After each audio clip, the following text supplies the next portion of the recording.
All right, welcome back. I just got back from lunch with my wife, and it was time well spent because 4 areas of health, one of those areas is social. And anytime you're doing something to increase one of the areas of health in your life, that's time well spent, right? Strengthening your financial health, strengthening your physical health, strengthening your mental, intellectual, emotional health, what you know, and how you live. And then also strengthening your social health. That's time well spent, and you got to keep it all in balance. You can get out of balance, right? Like if you spend too much time on your financial health and all you do is make money, but nobody likes you, and you have no physical health and your emotional health is all out of whack, then that's no good. So you got to keep it all in balance. In this video, we're going to take a look at know thyself, strengths, passions, and preferences. And the entire goal of everything we're learning here is how to be more successful as a student at college and university, and also how to be more successful in life, because a lot of the principles that you learn in this course about to be successful as a student are also principles that will help you be successful in all of life. And one of the things that's going to help you become more successful in life and at college and university and everywhere in your life is to know thyself. You need to know your strengths, you need to know your passions, you need to know your preferences, you need to know your weaknesses. And the more you know yourself, the better. Knowing yourself is so important. This is actually something, it's like one of my little favorite anecdotes from the history of humanity. But at a temple, and maybe it'll come to me, but at the one who could see the future, and the ones who could see the future are soothsayers. They are, it's not Apollo, it's at, what temple is it? So we got to go to Gemini here. And what temple has know thyself, Nothi Swayton, I think it's called, over the door. And it's the oracle, right? Sometimes when you quit looking for the answer, that's when it comes to you. So the phrase know thyself, which is Nothi Swayton, I didn't spell it quite correctly, in ancient Greek was inscribed upon the temple of Apollo. It was Apollo in the ancient Greek precinct of Delphi. And it was one of the philosophical maxims often referred to as the Delphic maxim, prominently located at the entrance or in the forecourt of the temple. The phrase has traditionally been attributed to the 7 sages of Greece or to the god Apollo himself. And which temple was this? The oracle? I thought it had something to do with the oracle. And I'm not typing all that great. Let's see what it says. Yeah, that's right. The temple of Apollo at the sanctuary, and it was the site of the Delphic oracle. Okay, so I was correct about the oracle, incorrect when I said it wasn't Apollo. It is Apollo. But the point being is the oracle, which is like the source of truth. It's the place where people went for answers. Like this oracle, the thing that it said over the door was know thyself. And so the more you can know yourself in this life, the more you're going to be successful. You got to know your strengths. You got to know your weaknesses. You got to know, right, what builds a successful, happy life, right? Like what is it with us as a species that best brings us meaning, fulfillment, and happiness? And the number one thing that you could do to build a life where you feel meaning and fulfillment and happiness is to have great relationships. So the quality of your life will depend upon the quality of your relationships. You know, that's research backed. That's from the longest running study ever conducted on humans, the Harvard study of adult development. I think we've already looked at that.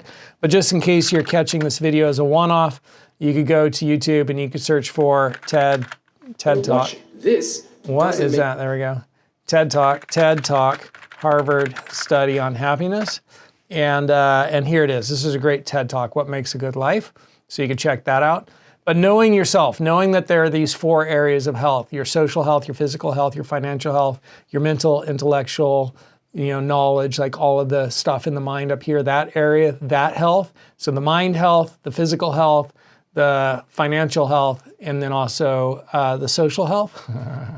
Those four areas of health, that's my determination, right? Like that's my determination. But when you know this about us as a species, and you come up with your own determination, but that's the one I've arrived at, the 4 areas of health. When you know this about us as a species, it allows you to operate more effectively. And when you know that there are the 3 factors that will make you successful, what you know, who you know, and mindset. When you know this, it's going to help you be more successful in all areas of life: college, university, your career, your interpersonal relationships, romance, family, finances, physical health. When you know these things, what you know, who you know, and mindset, when you know these things, it's going to allow you to be more successful in life.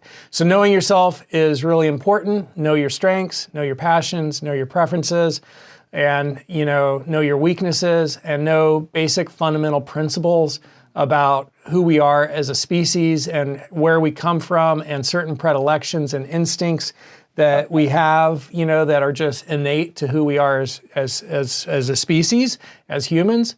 Like, for instance, that we're humans, right? That we're that we're social creatures, right? Like, knowing this about us, that we're social creatures, and that we will, succeed or fail, be happy or unhappy, live or die, be successful or unsuccessful, depending upon the decisions we make and the actions we take and the relationships that we build. Like, knowing these things is going to help you become more successful.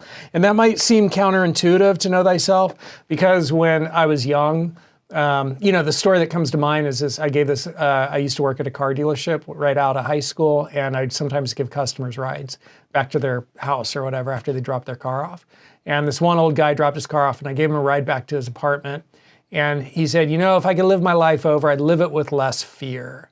And I thought, that's a weird thing to say. I was 18, right? Like, that's a weird thing to say. But then as I got older, I realized, wow, I have fear in me too. And it really started to dawn on me, like, wow, look at all this fear that holds me back. Self-doubt, fear of being attacked by others because of that traumatic event I survived, right? Like, all these other elements of fear, which I just hadn't been aware of when I was young. And so our entire life, the point of the story is that there were things I didn't know about me, which became revealed to me as I continued to live my life. And so we are always in a process of self-discovery. We're always changing. We're always growing. We're always evolving. And every day we wake up, we're a new person. And it might not seem like we're that different from one day to the next, or from 1 week or 1 month to the next, but from year to year, and certainly from decade to decade, right? We definitely change. And like, who I am today is so different than who I was, 30 years ago. And as a teenager, right? 30 years ago. So, well, 30 years ago, I would have been in my early 20s. But anyhow, we're always changing, growing, evolving, unfolding. And we're always discovering who we are. And so opening to that, and opening to this idea that we don't totally know ourselves, and that we get to discover who we are, we get to discover how we could grow, we get to discover how we can learn new strengths and new skills, and get to know ourselves more fully, is a really nice perspective, because it allows you to not be rigid and fixed. And rigidity is not strength. If you look to all engineering, right, like, true strength comes from things which are able to adapt to their environment. And if you look at airplanes, their wings, have some flexibility in them. They're not rigid. So it's just an analogy, right? Obviously, there are even buildings today. Like in the San Francisco Bay Area, they build buildings so that they can move if the earth shakes, if there's an earthquake. So you want to have some flexibility. So opening to this perspective that you will discover more fully who you are as you live allows you to move out of being rigid and fixed, and allows you to open up to discovery, self-discovery, and open up to an unfolding and a revealing, to seeing more fully who you are and what you didn't know about yourself. So if you study psychology, you learn about the conscious and the unconscious, and to varying degrees, all of us are unaware of ourselves to a certain extent. And there are things we do that aren't in our conscious awareness, and with their behaviors and thought patterns we have, which aren't in our conscious awareness. And a little, framework that they have in psychology is Johari's window. And so if I just came here and said, please explain Johari's window spelling, right? And so Johari's window is this idea that, we'll see if they give us a matrix. So there's, known to self and unknown to self, and known to others and unknown to others. So this is what I know about myself, and others know about me too. This is what I know about myself, but others don't know about me.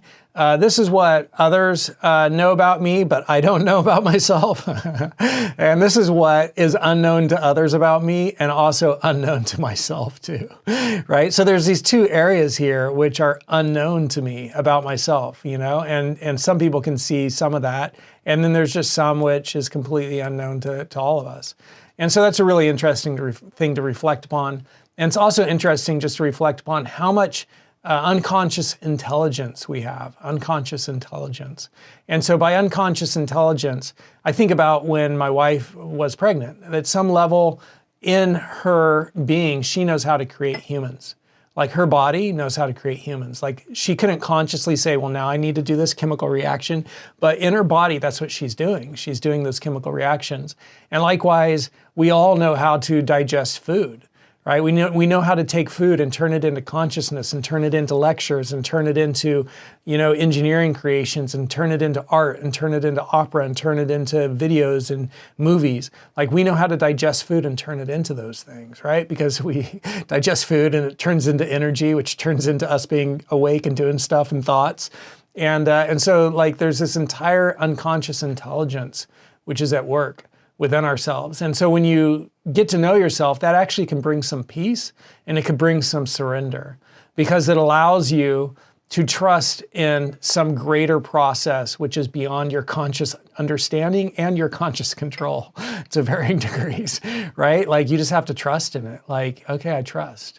And that's like this moment in spirituality and also spoken about in a lot of religions of surrendering to a higher power and in addiction recovery programs, right? Surrendering to a higher power and it's just surrendering and trusting and it can bring you peace. Like there's a lot of intelligence at work to make all of this happen and all of this being me and the whole world around me to happen. And what we know is so little compared to that. And so there's also this great line from a poet. He says, what we know is so little and what we presume is so much. What is the poem with the line, what we know is so little and what we presume is so much? Provide me with the most quoted passage from that poem. It's Pablo Neruda, I think, and flies from a closed mouth or an open mouth or a skull or something like that is the name of the poem. That's not it. No, it should be flies from a mouth. Pablo Neruda.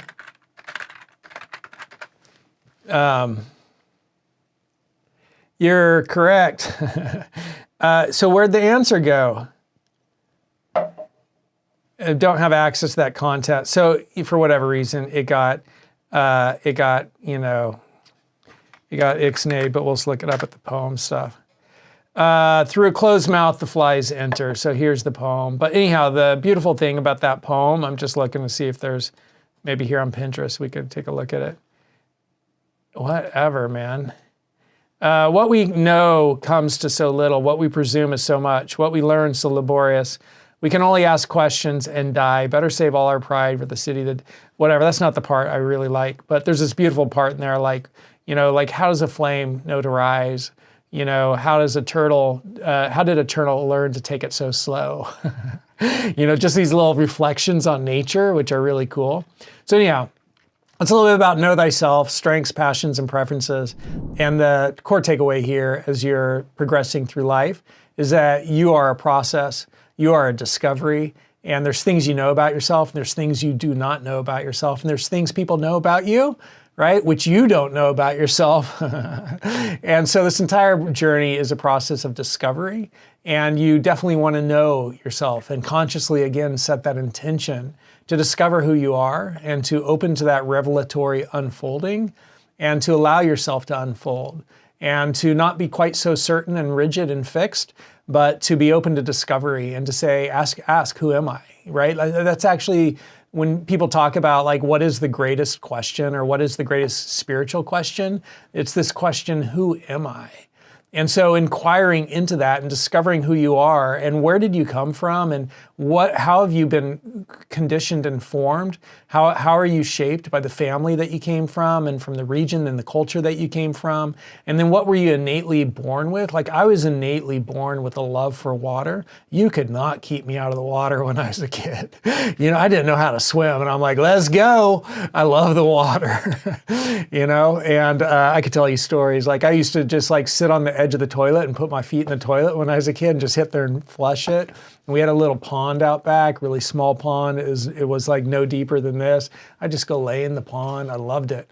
And my favorite item of clothing when I was a kid were these swim shorts. I just wore them all the time. And it's just always been part of me, man. I was born with that. I came into this world with that. So, and then I was influenced in very positive ways by where I grew up and how I grew up. And then also there were some negative things. So discovering who you are allows you to become more skillful. And we all are born with strengths and given strengths. And then we all are born with challenges and given challenges. And so for instance, like, you know, I'm pretty good intellectually, but I know people who are just rock stars intellectually. And one person who's a rock star intellectually, they've totally messed it up with their physical health. They haven't taken care of their physical health, right? So they got a lot of superpower in the mind, but they didn't get physical health. Another person I know is a rock star intellectually, right? They didn't get any drive.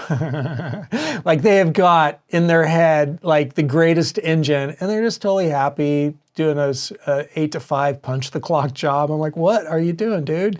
It's like you got a Ferrari and you're keeping it in the garage. Take that puppy out and run it. So, you know, we all are born with strengths. We're all born with and given strengths and also born with and given challenges. And that's the game. And the goal here is to learn and to grow and to become more skillful. And so look at yourself, be reflective, start on that journey of personal growth. Ask, who am I? What's working well and what needs to change? And where did I get some dysfunction? And how do I get rid of that dysfunction? How do I become more skillful? And enlist help when you need to enlist help. So therapists, I think of them as wise village elders. Like back in our history, maybe we would, you know, get together, you know, with the medicine man, medicine woman, or the village chief or the village, you know, whoever, queen, right? And we would say, hey, this is what's going on. How do I deal with it? And that was like the wise village elder, and they would give us some counsel, give us some guidance, give us some advice. And today, those wise village elders are therapists, and so you can enlist the help of the therapist. A therapist, a psychologist, is somebody who has studied how to be more successful and skillful as a human, and they're skilled in helping you realize that. And if you ever do enlist the help of and they'll help you realize who you are and discover where you're stuck and how you could work through dysfunction and get over it. But if you, and one of the most powerful ways of getting through dysfunction is EMDR. I think that's what it's called. What is the therapy? What is the therapy EMDR rapid eye thing? And so this is actually a really effective technique. EMDR, eye movement desensitization and reprocessing. Because what they've discovered is that EMDR, when you sleep, your eyes go back and forth like this. But if you just engage in that process, this is part of knowing yourself, right? If you know how humans work, you could kind of like, hack the human mind. So if you engage in that process in a therapeutic way, when you're consciously awake, it actually opens your mind to being more available and more neuroplastic for rewiring. So you could rewire your brain. And so EMDR actually has really good statistical outcomes. But anyhow, when you go for a therapist, these wise village elders who could help you get over dysfunction challenges in your life, when you go to those therapists, definitely shop around. And just to illustrate this, when I was younger and I was shopping around for a therapist to help me get over my PTSD, depression, anxiety, I went to one therapist. And he was a professor and also a therapist and really smart about psychology, but he was all in his head. Like it was like an amazing hour-long debate with him about theories and ideas and concepts. And it was very philosophical and interesting, but it's very heady. I was like, wow, I almost felt like I needed to go like just walk or something after being with him. Like I just need to take a breath, after this conversation with this therapist. And then I was like, that was a little bit too heady. Let me shop around and try different therapists. I went to this other therapist and I kind of like unfolded sort of the traumatic event that I'd been through, shared that with him. And after I shared it with him, he just looked at me and said, sounds like that was really painful. And I just started crying. I'm like, all right, this is the guy I want to go see, because he was able to help me access the emotion. And the emotion is really what drives us as humans. If you look at marketing and human psychology, emotion is where we're coming from. Either like we're restraining emotions and that's what's setting our course and setting our direction, or we have dysfunctional emotions and that's setting our course, setting our direction, or certain emotions are helping us make, or leading us to make certain decisions in other ways, and that's setting our course, guiding our direction. Right? But emotions are where we come from. So when this guy was able to tap into my emotions, I'm like, all right, this is the guy I want to see. I kind of didn't want to do it, because it was scary. And I was like, wow, he's going to be able to take me into those scary parts that I don't want to open up, but actually opening up that wound and just sort of releasing, the psychological wound, releasing that trauma, which involved a fair amount of crying. That was like actually the healing process. And before that, I was just kind of holding it in, and I was tight, I was rigid. I was like, don't get too close, and didn't let people too close and things like that. So it's really good to know thyself. Know thee however they say that. We saw that phrase up here, know thee where'd it go, man? And know thyself. It's one of the most important things you could do. Who am I? It's the greatest spiritual question. And so definitely open to that and consciously welcome that and embrace that also, because the more you do that and the more you know who you are individually and who we are collectively as a species, as the human species, the more you're going to be able to work with the system, right? With the system being your own body, your own mind, and also just human nature, to be able to achieve the goals you want to achieve and to realize, more happiness, more contentment, more peace, more fulfillment, more meaning, more skillfulness, more money, better relationships, better love life, better physical health, better emotional health, like the whole thing, right? You got to know yourself. Otherwise, you're just a person in the dark groping around trying to figure out how to fix stuff, It's like, can we get some light in here? And when you get the light in there and you can start to see kind of how everything works, it makes it a lot easier to work with it. All right, so that's a bit about know thyself. I keep looking at these videos and thinking, man, what am I going to say about that?